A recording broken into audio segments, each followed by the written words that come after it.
Petrazone ve Kemper, ma clevantrus bas antiquaire, guasor ve gwech le keris, pas e hore aia wankis. E Kemper neus netra neve, ne med a bugel igave, ar bugel a neke gwal vras, hag a zo ganet en enoaz. Antad ar vamm zo bretanet, hag o deus gred ar mer torfet, an vedo deus o bugel fanch, an dichekaden ouz a France. Chilaouid mat, redor kompren, e kreiz an oz eus enen, malak e vad na un dirdeni, vo diskaret a republik.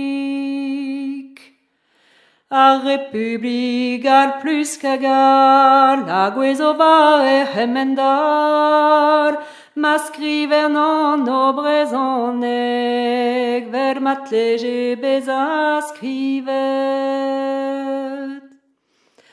Ar prefez o dir ol enmig, a procuror a republik, e nevure o tapetrara, adlen kerlizert o bira.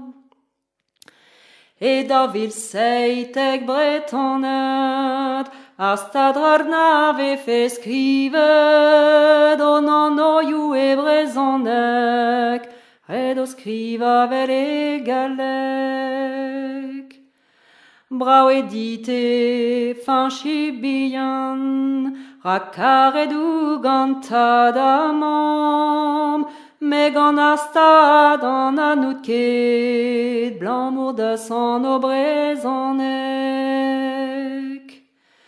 Rag ar vrohal, ma fanchikez, n'an vez netra ne met ur yez, n'al a skriva met e galleg, an o lan o you brezonek. Echu bremañ ma gwez enig, inig an dit e pot fanchik, sur an vo klevet a rok pel, e baz radio breiz izel.